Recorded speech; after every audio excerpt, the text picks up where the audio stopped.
Bienvenidos a un programa más de mesa de redacción del periódico Victoria de Durango. Y en esta ocasión vamos a tratar un tema muy importante que es el transporte. Transporte público, desde luego que le interesa a todos los usuarios. Y para esta ocasión invitamos al director general de Transportes en el Estado, el ingeniero Guillermo Arce Valencia, que damos la bienvenida. Ingeniero Jorge Mojica, muchas gracias por la invitación para hablar sobre el tema del transporte público en el Estado de Durango. Gracias. Y para esto tenemos también con nosotros mis compañeros del periódico Victoria, Alicia Rodríguez. Gracias. Y Mariano Cervantes, que vamos a estar pues, aquí preguntando temas que desde luego le interesa al usuario. Yo, ingeniero, empezaré con un tema importante que en su plan de gobierno anunció el gobierno del Estado, el gobernador Jorge Herrera Caldera, en cuanto a tener un plan, le llaman un plan de movilidad urbana sustentable. Sí. Me gustaría saber en qué consiste, cuál es el beneficio que se tiene como usuarios y en qué etapa vamos. Bien. Sí, efectivamente, un compromiso que hizo el gobernador en su Plan Estatal de Desarrollo se le denominó en ese momento la modernización integral del transporte público.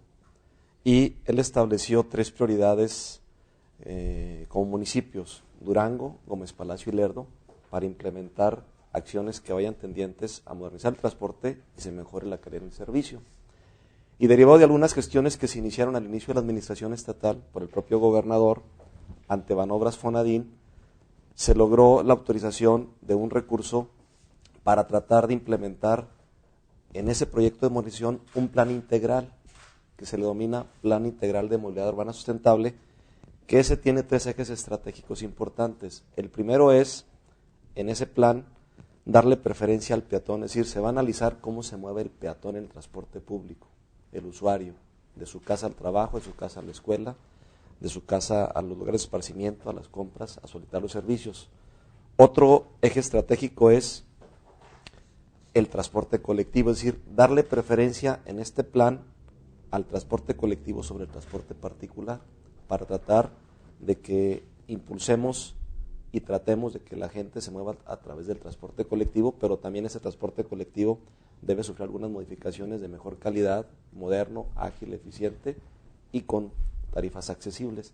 Y el otro apartado que es parte del eje estratégico en el plan de movilidad es tener un equipamiento urbano sustentable, es decir, podemos hablar de modernizar el transporte colectivo, pero si no hay un equipamiento urbano, es difícil que lo logremos. ¿A qué me refiero? A que tenemos que definir con claridad, en conjunto con otras dependencias del Estado y del municipio, cuáles son las paradas de ascenso y descenso que tienen que establecerse, qué características y qué condiciones deben tener, los señalamientos horizontales y verticales que requieren que respetemos el espacio, los particulares, para que lleguen a estacionarse o a subir o a bajar gente del transporte colectivo. Perdón, ingeniero, que no nos gusta caminar, porque precisamente a los urbanistas dicen que estamos haciendo ciudades para tránsito de vehículos y no para tránsito de peatones. Sí, efectivamente, así sucede y en los hechos así es. Yo les quiero mencionar que, por ejemplo, las ciudades más avanzadas en este modelo son las europeas, donde ellos, incluso en el caso particular de Londres es un ejemplo, para tener una idea de lo que están haciendo, ya hay un cobro de peaje para el vehículo particular que quiere ingresar al centro histórico, porque ahí se le da preferencia al transporte colectivo. ¿Qué queremos hacer nosotros? Primero sí modernizar el transporte colectivo, hacerlo eficiente para que la gente acepte subirse y se traslade en transporte colectivo en lugar del vehículo particular. Pero también el desarrollo urbano siempre está enfocado a dar un servicio al transporte particular. Cualquier desarrollo habitacional que hay, se piensa en dónde va a vivir la gente y cómo se va a mover en su vehículo particular. No se piensa que muchas de esas personas se mueven en transporte colectivo y difícilmente se considera a este transporte en esos proyectos de desarrollo urbano.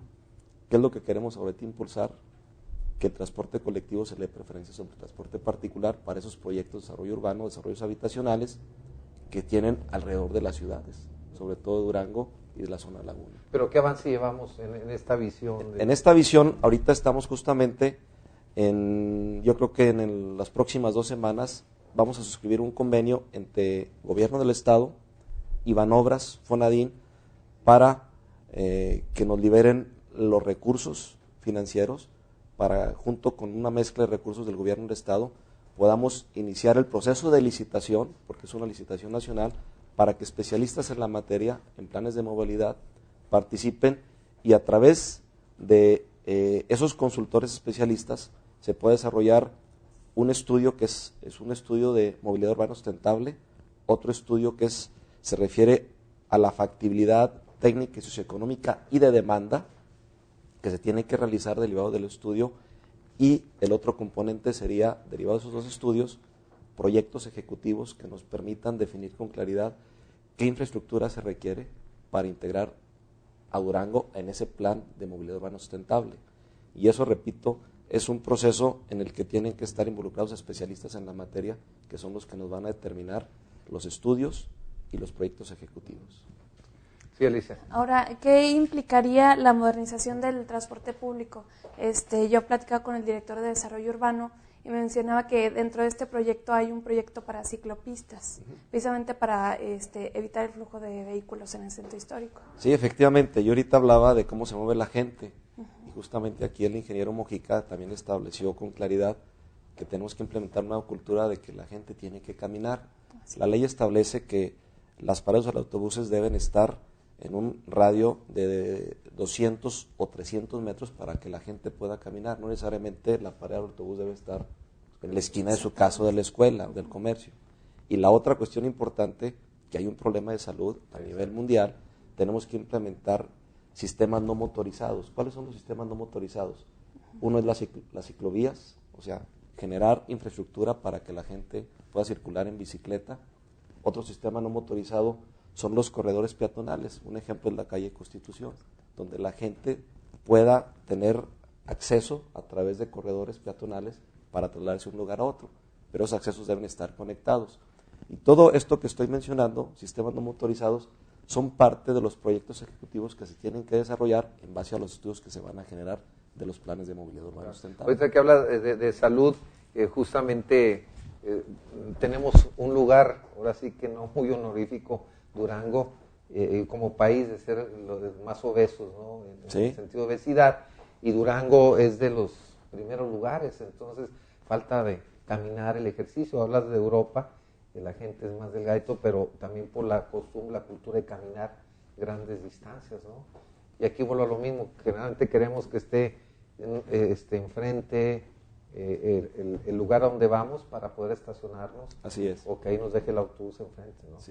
Sí, realmente este proyecto, que es un proyecto de gran visión, que se va a ir desarrollando gradualmente en el corto, medio y largo plazo, nos va a permitir a nosotros en materia de transporte público ir definiendo las estrategias y las acciones que tenemos que emprender, primero para que se vaya modernizando y que el transporte público sea efectivamente digno del usuario, un transporte limpio, ágil, eficiente, con menos tiempos de traslados, con tarifas accesibles para que la gente lo pueda usar. Pero también, por otro lado, tenemos que ir creando una infraestructura que permita estas condiciones. Por eso hablo yo de un equipamiento urbano sustentable. Y sustentable porque ahorita todos los proyectos que requieran recursos federales, porque es otra cuestión, todos estos proyectos van alineados a un programa que se llama PROTAM, que opera a través de Banobras, donde podemos acceder a recursos federales para generar la infraestructura que se derive y que se requiera de estos proyectos ejecutivos. Sí. Bueno. Yo quería preguntar dos aspectos. Uno de ellos es porque, a propósito de la modernización del transporte, ¿por qué en algunas ciudades hemos visto sistemas de transporte, rutas específicas, más o menos en buenas condiciones, agradables, buen trato incluso, las unidades modernas, adecuadas, a tarifas equiparables con las que se cobran aquí, y allá los concesionarios o los transportistas no se quejan de que no alcanzan, de que no pueden, y aquí sí. Aquí ni es un buen trato, ni a veces sí. Las unidades no han logrado todavía dar el brinco a un sistema más moderno, y los concesionarios se quejan de que no se puede, de que tienen que aumentar tarifas para poder dar un mejor servicio. ¿Es cierto esto? Bueno, hay algo de verdad, pero no tenemos el sustento técnico ni socioeconómico para determinar si son rentables o no las tarifas del transporte colectivo en algunas rutas. Ahorita tenemos en Durango, es un ejemplo, 52 rutas establecidas y autorizadas. De las 52 rutas, créanme que no todas son rentables desde el punto de vista socioeconómico, por la demanda. En algunas, por supuesto, existe una alta demanda de usuarios, por lo tanto son rutas que están perfectamente definidas y desde el punto de vista económico son rentables. En otras, por tratarse de dar el servicio y llevar el servicio a ciertas localidades o colonias de la periferia, son rutas que posiblemente no sean autofinanciables. ¿Qué significa? Que desde el punto de vista técnico tenemos que hacer una reestructuración para definir con claridad cuáles son las rutas que deben de prevalecer, cuáles tienen que modificarse, incluso debemos de pensar en cuáles tienen que desaparecer y cuáles tienen que crearse. Pero esto justamente, un componente que nos va a determinar tomar estas decisiones va a ser los resultados de los estudios del Plan de Movilidad Urbana Sustentable, para definir si efectivamente estas rutas ya establecidas tenemos que ordenarlas, tenemos que reestructurarlas y tenemos que modificar. Y la siguiente etapa va a ser las características que deben de tener las unidades que circulen en esas diferentes rutas, porque ahorita no podemos definir si el vehículo que circula en X ruta es el adecuado o no, porque puede ser que sea un vehículo muy grande para esa ruta, por lo tanto no es rentable. O la otra, puede ser que una ruta importante la convirtamos en una ruta principal y esa ruta esté alimentada por vehículos más pequeños para tratar de que la gente llegue a esa ruta como un eje troncal, un eje central y se pueda trasladar. Pero repito, todo esto que estamos platicando, justamente el plan de movilidad es el que nos va a determinar las características de las unidades y nos va a definir a través de los estudios técnicos y socioeconómicos si esas rutas son rentables para poder trasladar y mover a la gente. Sí, si me permite, eso me lleva a la otra parte de la pregunta que yo quería comentar. De repente nos dicen en algún comentario de alguna persona, dicen, es que es necesario sacar las rutas del transporte urbano del centro histórico. Y luego otra voz nos dice, no, al contrario, lo que hay que sacar es el transporte particular. Y debe ser solo transporte público. Y en el decidir qué o qué no hacer, vienen que, bueno, es que primero hay que planear, hay que estudiar, hay que analizar qué. Y me recuerdo que ya ha habido algunos estudios anteriores. Yo recuerdo incluso que el más famoso de los urbanistas del mundo, Jaime Lerner, estuvo aquí trabajando algún tiempo, sí. Hizo un estudio urbano y uno de sus apartados era movilidad, movilidad urbana, y él incluso proponía, es que el transporte en Durango debe ser así, se habla de estos tipos, además hasta diseñaban ya cómo deberían ser las paradas de autobuses, y nos las comparaban con las de Curitiba o con las de Lansing en Michigan o con las de París, las de Durango deben ser así. Bueno, digo, ya se hizo un estudio, ya había entonces más estudios, más análisis, y luego después otros más. No, bueno, el dato que yo tengo efectivamente es que aquí estuvo el arquitecto Lerner, que es uno de los urbanistas más destacados a nivel mundial, pero no hizo el estudio, creo que ni a nivel de propuesta, porque para desarrollar un estudio se requieren mínimo, por el tamaño de la ciudad y las características, de 6 a 8 meses, y creo que él estuvo aquí, tengo entendido que una semana, y en una semana anduvo haciendo algunos recorridos dentro de la ciudad, y él estuvo haciendo algunas recomendaciones, mas no hay un soporte técnico que nos permita definir con claridad qué es lo que tenemos que hacer. Sí, efectivamente hizo recomendaciones, hizo algunas propuestas, sugerencias a nivel de la visión que él tenía, de lo que tenía que desarrollarse en materia de transporte público para Durango. Pero repito, hasta ahorita no hay un estudio realizado que tenga seriedad, sustento y soporte para decir qué es lo que tenemos que hacer. Y con respecto a las rutas del centro histórico, recordemos que hace algunos años, ¿por qué las rutas llegan al centro histórico de la ciudad? Pues porque antes estaban las oficinas de gobierno, antes estaban los principales centros comerciales, antes estaban ahí todos los bancos. ¿Qué ha pasado en los últimos 15 años? Hemos descentralizado las oficinas de gobierno municipal, estatal y federal. Las tiendas comerciales están en todas las zonas de la ciudad. Los bancos a los que acudimos normalmente se encuentran en todas las zonas de la ciudad. Es decir, ya dejó de ser un destino el centro de la ciudad para los usuarios del transporte público. Por eso coincidimos todos en que debe haber una reestructuración y un ordenamiento de esas rutas, porque no se justifica que todas lleguen ahí. Pero cómo y cuándo y cuáles son las que tenemos que modificar y hacia dónde. El estudio de plan de movilidad nos va a determinar cuáles son las rutas que tenemos que modificar, sacar, ordenar y definir con claridad para que el concesionario le demostremos técnica y socioeconómicamente que es rentable, decirle, estas son las rutas que tenemos que modificar y aquí te estoy demostrando que van a seguir siendo rentables. Es como un estudio de mercado, pues, ¿no? Por supuesto, sí. A ver cuál es la oferta, la demanda. ¿Qué conviene y a dónde? Sí, hay dos preguntas que nos están haciendo por internet. Dice, ¿por qué la mayoría de los taxis tienen las placas vencidas? ¿Sí los están vencidas? Sí, bueno, yo les quiero decir que ahorita del universo de taxis que tenemos, estamos hablando de Durango, llevamos un avance de refrendo y replaqueo del 93-94%. Efectivamente, hemos observado que aún prevalecen algunas placas que le llaman de Pancho Villa o el Caballito, que son de las anteriores, que andan circulando. Y lo que estamos haciendo nosotros es a través de los operativos que detectamos ordinariamente, a través del cuerpo de inspectores, es detectar esas placas que no han refrendado, y en uso de las facultades que tenemos, primero es el exhorto. Ahorita ya estamos en el proceso de la infracción y el siguiente paso es el retiro de esas placas para tratar de que la gente, que es el concesionario, vaya y acuda, como es obligación, a hacer el refrendo y replaqueo para otorgarle nuevas placas. Otra pregunta, dicen, ¿por qué permiten que estén en circulación unidades tan deterioradas como la verde que va al Arroyo Seco? Sí, me supongo que es de la ruta de los autobuses verdes, que físicamente hay que reconocerlo, algunos vehículos efectivamente no cumplen ya el modelo establecido para las rutas que son 10 años máximo de antigüedad, de acuerdo a la ley.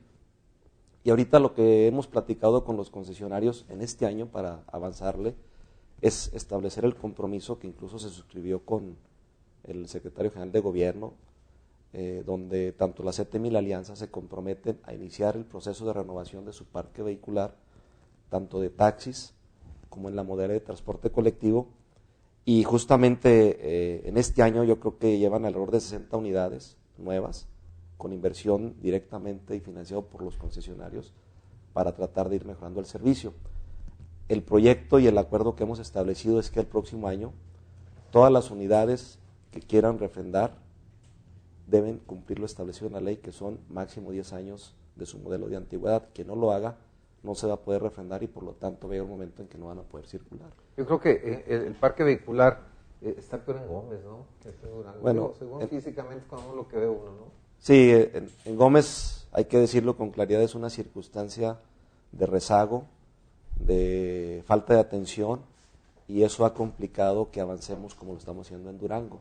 Allá hemos avanzado de manera más gradual porque efectivamente muchas de las unidades que andan circulando son unidades muy antiguas, incluso debo decirlo, estaban acostumbradas a trabajar sin concesión y sin placas e integrarse a algunas rutas sin autorización de parte de transportes, pero debido a la falta de atención, repito, a la falta de infraestructura, también hay que decirlo con claridad, y de apoyos, pues no tenemos la capacidad de la atención.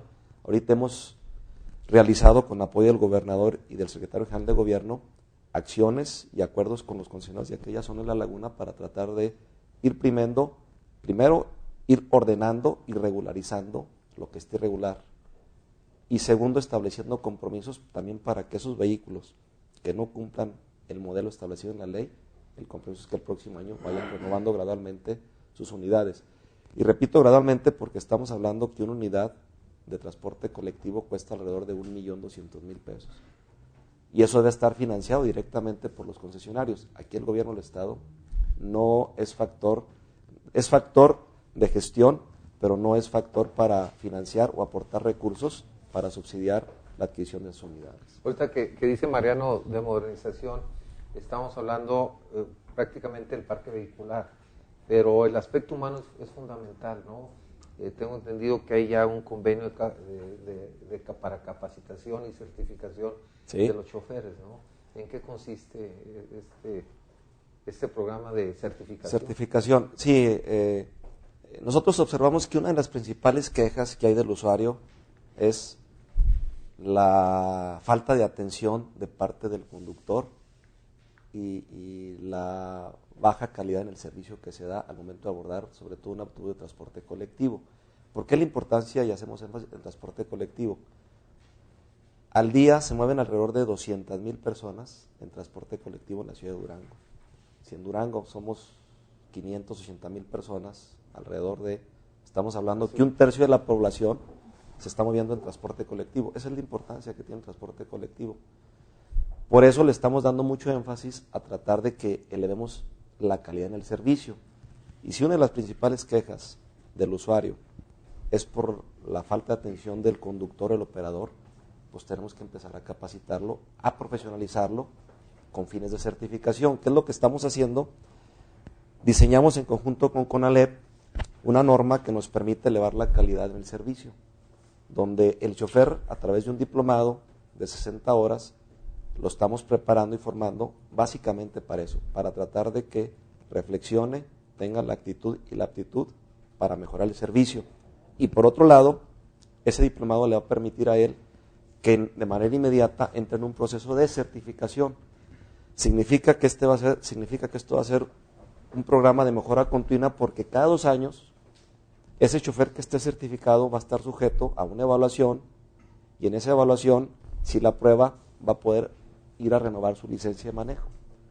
Si no aprueba ese proyecto de mejora o ese programa de mejora, va a tener que ir a un programa de alineación para tratar de capacitarse nuevamente y buscar la recertificación. Es decir, hay un compromiso de tratar de que este programa sea de mejora continua, con la finalidad de que, aun y cuando no lo establece la ley, hay un acuerdo con los concesionarios de la CTM y la alianza que dan este servicio, de que busquemos la forma y el mecanismo para que los choferes se sientan, primero se preparen, y por otro lado, al momento de que vayan a solicitar su licencia o la renovación de la misma, estén certificados. Si no es así, no se les va a poder autorizar y van a tener que entrar en un proceso de certificación o un proceso de capacitación alineado a la certificación. Y esperemos que este sea un primer inicio para que el servicio se vaya mejorando. Sí, sí. Pues para ver cómo ha funcionado los autobuses con rampas para discapacitados, porque mencionan varias asociaciones de discapacitados que no han sido funcionales. Bueno, la verdad es que yo debo decirlo, después de hacer un análisis y un estudio y hacer consultas con diferentes dependencias, no de gobierno y otras sí oficiales, que no hay una cultura para que el discapacitado se le dé atención en el servicio público colectivo. Es decir, no estamos preparados culturalmente para dar ese servicio, y el mismo discapacitado no tiene la confianza para poder acceder a un servicio de transporte colectivo donde estén las condiciones físicas y mecánicas que se pueda el servicio. Yo lo comento porque efectivamente hubo un proyecto hace algunos años donde como proyecto piloto se adecuaron mecánicamente algunas unidades para dar servicio a discapacitados. Realmente el discapacitado no utilizó el transporte colectivo por varias situaciones, y voy a mencionar yo creo las principales. Número 1, el transporte colectivo no está preparado para tener discapacitados por los tiempos que están manejando en los recorridos que hacen ordinariamente en sus rutas. Se retrasa. Número 2, los choferes no están preparados para atender a un discapacitado, porque el chofer se dedica a conducir. Él no puede ayudar a que suba o baje a alguna persona, no tiene ningún auxiliar. La otra, las mismas personas que son los usuarios del transporte colectivo, no estamos preparados para esperar el tiempo de ascenso y descenso de un discapacitado por los tiempos que se manejan y los recorridos que hacen dentro de las propias rutas. Entonces, ¿qué tenemos que hacer ahorita? Tenemos que ir preparando, primero culturalmente hablando, para que la gente aceptemos las deficiencias y las necesidades que tiene un discapacitado, y lo aceptemos para que al momento de abordar sepamos que en los tiempos de ascenso y descenso va a durar algunos minutos, ya no son segundos. Y la otra es que el transporte debe estar adecuado para ese servicio. Ahorita, si hablamos de un transporte colectivo, pues no tiene las características que debe tener porque no tiene rampas. Y las rampas que en aquel momento tengo entendido que se instalaron, nunca funcionaron.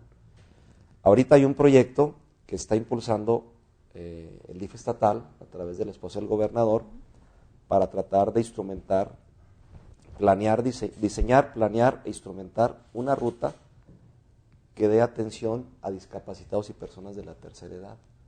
Pero esa ruta justamente va a tener gente preparada, y también el vehículo va a estar acondicionado para dar accesibilidad a esos grupos vulnerables. Estamos hablando de personas con alguna discapacidad, pero realmente lo relacionamos todo con aquella gente que tiene algún problema de carácter motriz, que tiene que usar una silla de ruedas y que tiene que ir con un acompañante y por lo tanto se requiere una rampa.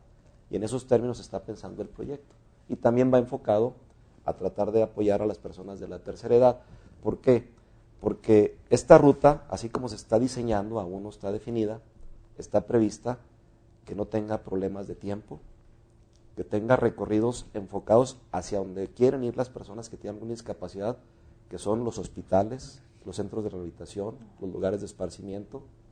Y la otra es tratar de darle cobertura a la ciudad, que no va a ser fácil porque se está diseñando de tal manera que los vehículos que se autoricen pues den al máximo la cobertura, que vamos a tratar en lo posible, que ese es parte de nuestro trabajo, el diseñar técnicamente esas rutas para que podamos darle cobertura y que la gente pueda tener acceso al transporte colectivo, pero que sí los lleve hacia donde ellos quieren ir como destino. Repito, que son los lugares de rehabilitación, los centros hospitalarios, lugares de esparcimiento, en algunas ocasiones a lugares donde tienen que hacer sus propias compras o lugares de su propio trabajo. Ya dentro de el cuidar que se cumplan las normas en la medida de lo posible y pensando en que algunos de los vehículos o de los servicios no cumplen con lo que la ley prevé, porque ya se ha venido acumulando ahí el problema, ¿ustedes están haciendo algún tipo de operativos para hacer lo que se cumpla?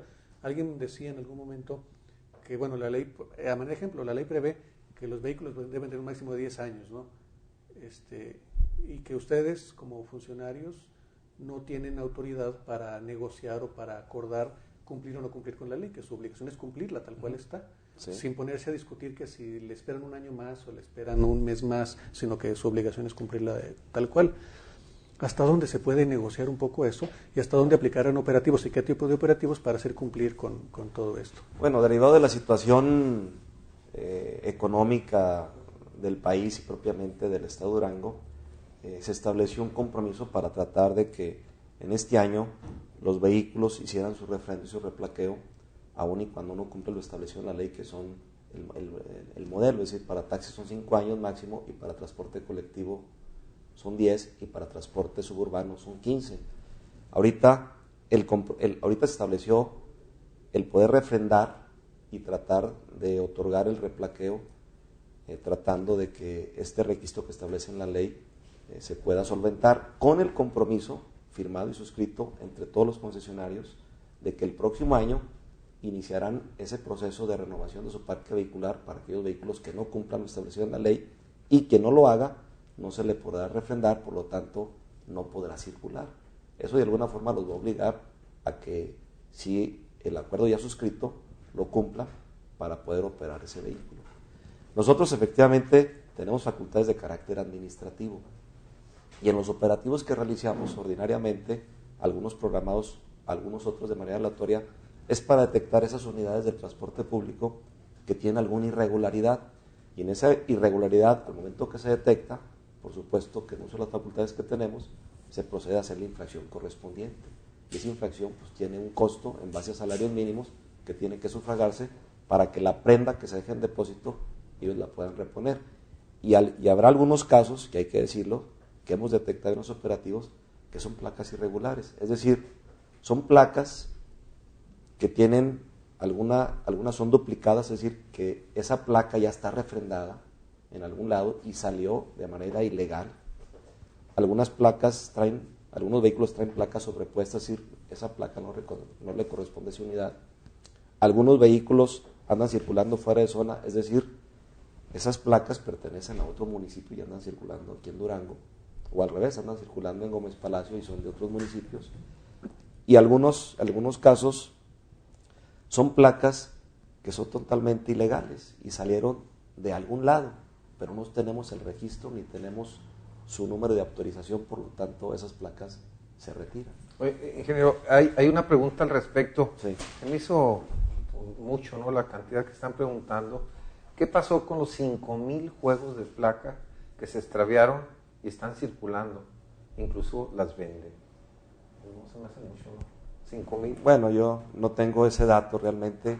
yo les quiero decir que nomás en Durango hay 4.954 placas registradas para la ciudad de Durango. Para Gómez Palacio tenemos 4.000, si no me equivoco, 4.400 o 4.340 placas de taxi registradas. Es decir, no puede haber 5.000 placas extraviadas, difícilmente. Sí, y que se vende, ¿no? Dentro de eso, ¿qué tanto han encontrado ustedes de casos de placas que está la placa pero que no tiene ningún tipo de explicación, que alguien la hizo o apareció, okay, placas irregulares, o de las que alguna vez se supo que se entregaron a través de una oficina pública pero sin la autorización original de quien debe autorizar? Efectivamente, hay un procedimiento administrativo que se ha establecido en coordinación con el órgano de control, que es la Secretaría de Contraloría y Modernización Administrativa del Gobierno del Estado. Cuando nosotros detectamos alguna placa y que está sujeta a verificación en nuestro sistema y sabemos que tiene alguna irregularidad, como las que ya mencioné hace algún momento, lo que hacemos es, esa placa se retiene físicamente, por lo tanto ese vehículo que la trae no puede circular y se reporta a la Contraloría del Estado con la información y los datos que nosotros tenemos para que ellos, en uso de sus facultades, hagan la investigación correspondiente. Y en esa investigación, quien resulte responsable lo determinará el órgano de control. Si existe algún funcionario o exfuncionario público, serán ellos quienes lo determinen. Lo que nosotros tenemos que hacer es que esas placas, retenerlas y que no circulen, porque están totalmente irregulares. Ahora, estos operativos también son nocturnos, ¿no? Sí, efectivamente, nosotros hace un mes empezamos este tipo de operativos justamente con esa finalidad, de que ha habido algunas expresiones de diferentes organizaciones que en la noche circulan, es cuando más circulan vehículos irregulares.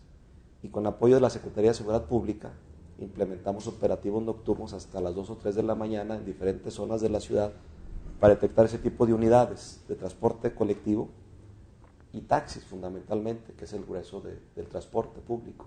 Y efectivamente hemos detectado vehículos incluso con una sola placa, vehículos que andan con placas sobrepuestas, vehículos que no tienen, que el chofer no tiene ni la licencia ni el tarjetón de identificación, vehículos que tienen alguna irregularidad en su placa y por lo tanto se recogen. Todas esas irregularidades que estoy mencionando nos faculta para recoger las placas, incluso con uso de la fuerza pública recoger el vehículo si es necesario, porque nos hemos encontrado también que hay placas que andan circulando y que traen denuncia de robo. Y ahí la facultad quien tiene es los cuerpos de seguridad pública, que son los que retienen la unidad, al propio chofer, se cita al concesionario y la fiscalía es quien hace la investigación. Lo que nosotros tenemos que hacer es retener las placas, comunicar a la Contraloría y que ellos inicien el proceso de investigación. ¿Cómo se puede orientar a alguien que hay casos, ahorita vamos a pasar a uno aquí al ingeniero, de gente que le engañan aparentemente, y hablo de algunos sindicatos, le venden juegos de placas a una cantidad fuerte y al final de cuentas no le dan la placa y no le dan su dinero? Que bueno, esto no es de ahorita, es de muchísimos años que ha sido un problema recurrente. ¿Cuál sería la orientación para esta gente que no? Bueno, lo que yo les quiero comentar primero desde el punto de vista jurídico, en nuestros ordenamientos no se contempla la venta ni el lucrar con los juegos de placas. Son concesiones que otorga el gobierno del Estado a particulares o personas morales, y lo único que estamos facultados para atender nosotros son cesiones de derechos, pero que no tienen ningún costo para efecto de la dirección de transporte. Si es una cuestión entre particulares y hay un arreglo entre ellos, pues es algo que debe ser entre particulares, nosotros no intervenimos. Lo único que atendemos es cuando el peticionario y dice que él va a ceder sus derechos de esa concesión y de esas placas a otra persona, tiene que ir a la Dirección de Transportes, ambas personas, cedente y sedentario, para revisar nosotros primero que esas placas y esa concesión esté vigente y no tenga ninguna irregularidad, y hacer el procedimiento administrativo correspondiente, previo pago en la Secretaría de Finanzas como está establecido. Y ahí es donde nosotros le podemos decir a ambas personas si existe alguna irregularidad y no procede la cesión de derechos. ¿Qué sucede cuando en lo particular hacen ese intercambio y nosotros no lo registramos? Primero, pues para nosotros no hay ningún cambio porque tenemos el registro de la persona anterior, que es el que tenía la concesión autorizada. Y esta persona, cuando va y quiere hacer algún trámite y detectamos que a él le cedieron los derechos pero no lo registró con nosotros y hay alguna irregularidad, por supuesto que suspendemos el trámite y no procede hasta que no verifiquemos y tengamos con claridad cuál es la irregularidad y qué es lo que procede administrativamente hablando. Yo recomendaría que esas personas, antes de hacer cualquier cesión de derechos o que tengan interés en adquirir alguna concesión, recurran a la Dirección de Transportes, nos informen el número de placas y con ese número de placas nosotros le podemos decir con claridad si son placas regulares, normales y pueden hacer la cesión de derechos o tienen alguna irregularidad y por supuesto que no es prudente ni conveniente que él adquiera esa cesión de derechos porque va a tener un problema. No, pues buena orientación, ¿no? Para que no dejen de engañarse ahí. Alicia. ¿Cuáles son las principales faltas que están cometiendo los choferes del transporte público?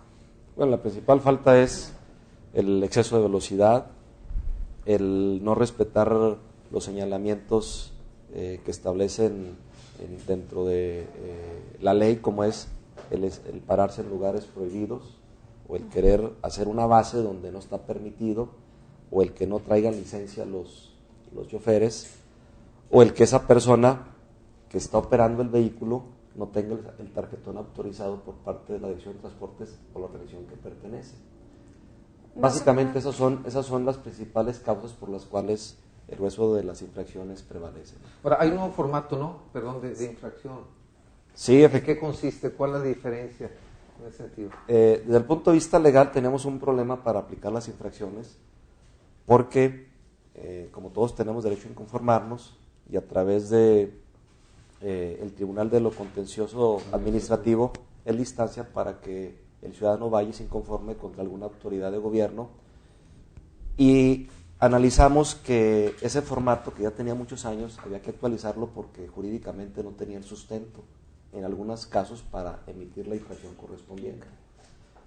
Asesorados jurídicamente hemos diseñado un nuevo formato de tal manera que cumpla todo lo establecido en el marco jurídico en materia de transporte público y incluyendo por supuesto la cohesión política, para tratar de que al momento que el conductor de algún transporte público se haya acreedor a la infracción, tenga el soporte legal para poder hacerlo nosotros como Comisión de Transportes y en caso de que se inconforme porque tiene su derecho, nosotros tener el respaldo legal para poder soportar y validar esa infracción. Eso significa que con este nuevo formato, todas las inconformidades que se resulten y que antes normalmente se favorecía al usuario por esa deficiencia, repito, en el formato, ahora tengamos ya el soporte legal para consolidarla y estar firme en que la infracción a la que se hace el acreedor será efectiva. Pues yo me tendría además un tema que me gustaría conocer su opinión.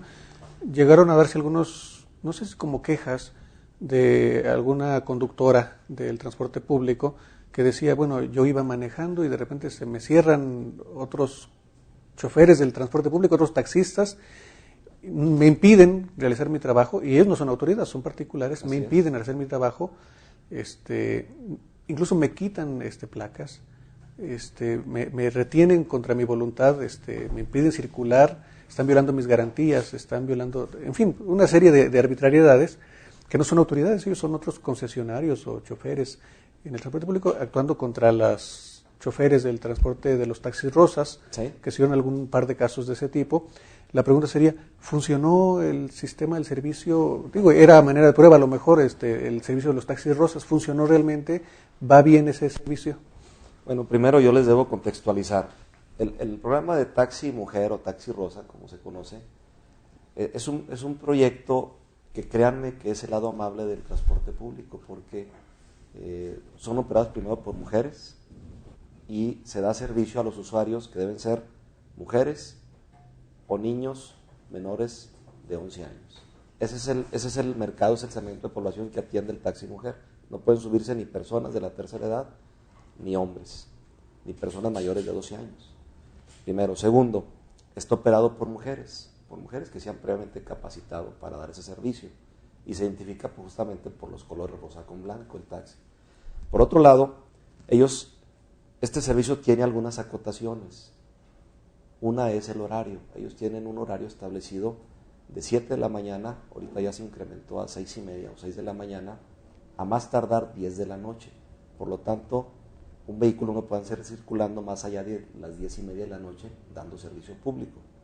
Y en particular, en este caso, por tratarse de mujeres y por salvaguardar su integridad por motivo de la inseguridad que prevalece, sobre todo en las noches. Entonces, ese es un acuerdo que se llegó con los concesionarios, que son los dueños de los vehículos, porque ellas son trabajadoras, no son dueñas del vehículo ni de la concesión. El otro aspecto es que en base a esos acuerdos que hay con los dueños de los vehículos y los concesionarios, se determinó que a través de los comités de vigilancia que cada organización tiene para tratar de vigilar sus propias unidades por las noches y por el día, ellos coadyuvarían en virtud de que no hay inspectores en el horario nocturno, es decir, después de las 11 de la noche nosotros ya no tenemos cuerpos operativos en la circulación. Los comités de vigilancia son los que de alguna forma vigilan y supervisan el buen servicio y uso que se le da a las unidades de su propia organización. Y en este caso particular, el comité de vigilancia fue el que detectó esa unidad que pertenece a esa organización, porque la concesión es de un concesionario que está integrado a esa organización, y efectivamente, aquí debo puntualizar algo, efectivamente detuvo a esta persona porque andaba, tengo entendido que era entre 1:30 y 2 de la mañana, número 1, andaba dando un servicio que no debe hacerlo. Número 2, la detuvo, pero habló a la Dirección de Transportes, acudió los inspectores, tenemos un cuerpo de inspectores que está de guardia cuando se requiere algún servicio, acudieron y detectaron que efectivamente ella estaba infringiendo el reglamento, se le detuvo su vehículo, se le verificó la situación en la que se encontraba y se le retiraron las placas, pero por parte de los inspectores por andar fuera del horario de servicio. Y lo que procedió pues es el procedimiento administrativo normal para tratar de acreditar la infracción correspondiente que la tiene que pagar el chofer, el operador o el propio concesionario. Y hasta ahí llegó. Creo que esto se magnificó en su momento no se vio de manera objetiva tal y como fueron las cosas, porque la única autoridad que tiene facultades para normar el transporte público somos la Dirección de Transportes. Ningún sindicato, ningún comité de vigilancia tiene facultades para infraccionar, sí para detener, llamar a nosotros por alguna irregularidad que ellos han detectado, pero nosotros somos los que determinamos si es irregular o no lo que está asumiéndose como una infracción por parte de esos consejos de vigilancia. Bien, no, hablando justamente de sindicatos, ¿cuál es la relación que se tiene ahorita con los sindicatos? Y obviamente también incluyendo los de La Laguna. ¿Cuál es la relación que hay entre la dirección? Como que se percibe que hay una nueva etapa de relación entre la dirección y los sindicatos. Bueno, pues ustedes saben que el transporte público está agrupado en diferentes organizaciones y o sindicatos. La gran mayoría, porque efectivamente hay algunos servicios que son exclusivamente y lo dan de manera independiente a algunas personas físicas. Y en virtud de eso, nosotros, al momento de asumir esta responsabilidad como titular de la Dirección de Transporte Público en el Estado, tenemos un contacto permanente con los dirigentes de organizaciones y sindicatos para tratar de ir buscando acuerdos, consensos y que vayamos avanzando y mejorando el servicio en el transporte público en sus diferentes modalidades. Esto nos ha permitido en esa comunicación tener acuerdos y compromisos para poder avanzar en todas las deficiencias que hay en el transporte público, porque hay que decirlo, hay deficiencias, pero tenemos que irlas solventando. Y el compromiso que hemos establecido entre ambas partes, concesionarios a través de las organizaciones sindicales y la Dirección de Transportes, es que todos aquellos asuntos que tengamos que resolver de manera conjunta, tener la capacidad y la madurez para hacerlo. Y por otro lado, también aquellas acciones que tengamos que emprender para mejorar el servicio en el transporte público, contar con el respaldo de los dirigentes sindicales, porque finalmente esto contribuye a que dentro de las organizaciones tengan más orden y más control, y por otro lado, nosotros que somos la parte normativa, pues tengamos que aplicar las facultades para tratar de que el servicio vaya mejorando. Y hay que decirlo aquí, yo debo reconocer que en ese proceso de acercamiento, de pláticas y de comunicación nos ha permitido avanzar en algunos aspectos. Por ejemplo, el proceso de certificación para los choferes de transporte colectivo, que pertenecen a dos sindicatos, CETEM y Alianza, fue afortunadamente favorable gracias a que hubo de la disposición de parte de los dirigentes para que los choferes le entraran a este esquema. Y en una ocasión lo dijo el licenciado José Ramírez Gamero, dijo, en otros estados han querido hacer algo similar, pero los dirigentes sindicales, como se han opuesto, no lo han podido concretar. Afortunadamente aquí les expusimos el proyecto, explicamos aquí que las ventajas y beneficios que va a traer para ellos como concesionarios, para los propios choferes, y aceptaron la propuesta. Y debo decirles algo, en un principio esto iba a ser pagado por los propios choferes y los dirigentes sindicales. Afortunadamente con las gestiones que hizo el gobernador Jorge Herrera Caldera ante la Secretaría del Trabajo, se consiguió otorgarles un tipo de beca que va a financiar una parte del costo de este diplomado y esta certificación. Pero yo volvería a lo que estamos diciendo. Aquí ha habido mucha disposición de los dirigentes sindicales en que avancemos y mejoremos el servicio en el transporte público. O sea, hay buena relación y hay respeto en ese sentido, ¿no? Sí, definitivamente. Hay una última pregunta porque realmente ya estamos con el tiempo encima. Dice, soy estudiante, algunos choferes no me respetan el descuento de estudiante a pesar de que les enseño la credencial. Sí. Bueno, yo ahí pediría, como lo hemos estado insistiendo en diferentes ocasiones, que ante cualquier denuncia no la hagan saber a nosotros para poder actuar.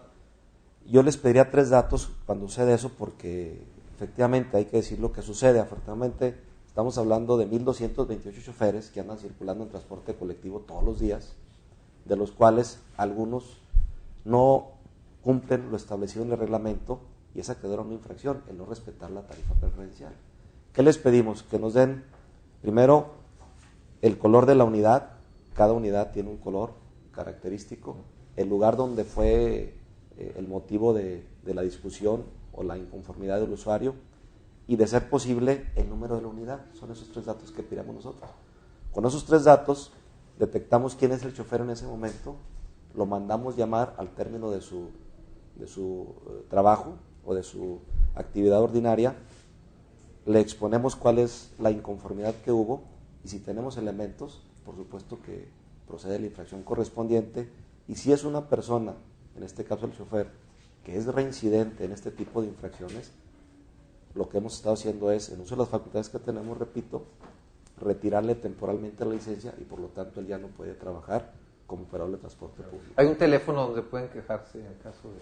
Sí, hay un teléfono que yo ahorita lo pasaría, que se le llama el Transportel, donde ese número telefónico es el que nos permite a nosotros detectar cualquier denuncia, cuestionamiento, anomalía, para darle atención y seguimiento. Yo quiero decirle que vamos a un registro de todas las denuncias que hay para tratar de atenderlas puntualmente. Lamentablemente, en no todas las denuncias tenemos los elementos necesarios para nosotros poder proceder. Por eso pedimos datos y pedimos que la persona o el usuario que se inconforma sí nos dé los argumentos necesarios para proceder. El teléfono al que se pueden comunicar, que se llama Transportel, es 817-1423, que es dentro de la Dirección de Transportes del Estado, que es donde los atendemos y le damos atención y seguimiento a su denuncia, demanda, o incluso si hay alguna duda o aclaración, ahí mismo se la podemos responder. Bien, pues queremos agradecerle al ingeniero Guillermo Arce, director de la Dirección General de Transportes del Estado, su presencia, y agradecerles a todos pues que nos hayan escuchado y visto en este programa, recordándoles que a partir de mañana este programa será grabado y repetido para que lo puedan ver si así gustan. Nuevamente, gracias, ingeniero. No, pues muchas gracias, ingeniero Jorge Mojica, por darnos la oportunidad de interactuar, platicar y exponer los proyectos y acciones que estamos impulsando a través de la Dirección de Transportes, con la finalidad de que el transporte público vaya mejorando cada día más. Como no, muchas gracias. Esta fue una producción de Victoria Editores SADCB. Para mayor información, visita nuestro sitio web www.periodicovictoria.com.mx o consulta nuestra edición impresa.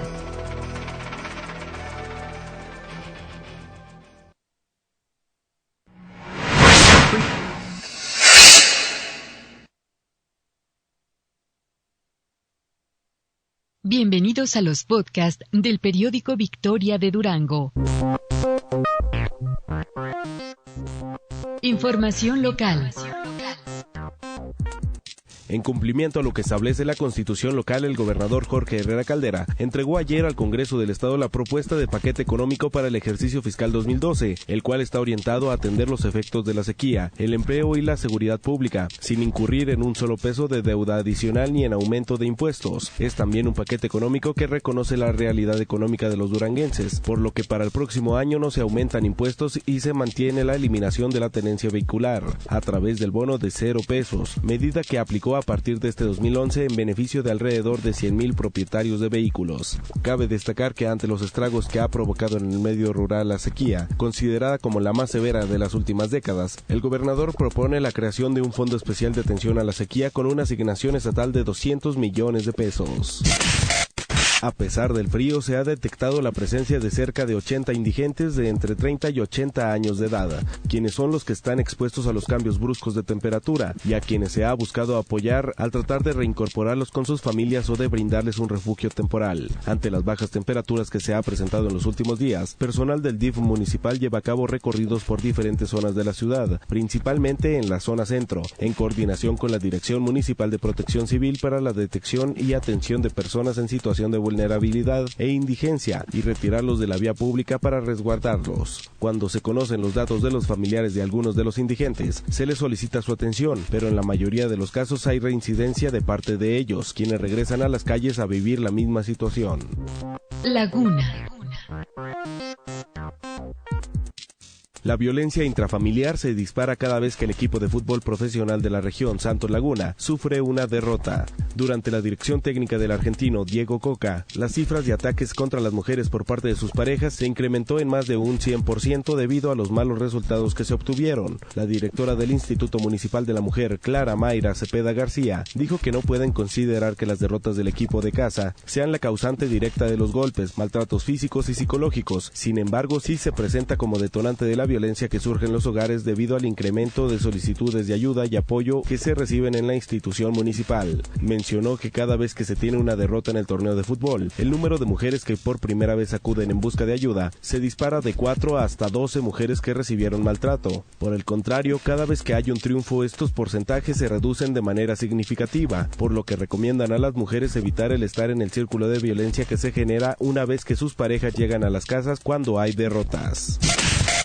Por enésima ocasión, el líder del sindicato Alianza, Ramón Nevares, acusó a las autoridades del transporte en el estado de no tener voluntad política para resolver el problema de los concesionarios que fueron estafados por el dirigente de la CROM, Tomás Zárate, por lo que buscarán ampararse. En rueda de prensa ofrecida ayer, Ramón Nevares dejó de manifiesto que los concesionarios afectados llegaron al límite en espera de una resolución satisfactoria a su problema, por lo que buscarán otras instancias de tipo legal, toda vez que pese a contar con la papelería que los acredita como legítimos propietarios, las autoridades siguen ignorándolos. Recordó que interpusieron denuncia penal en contra de Tomás Zárate, a quien se acusa de ser el directamente responsable de la transferencia ilícita de placas del servicio público de pasajeros cuando fungía como delegado de transporte en La Laguna, Antonio de los Santos.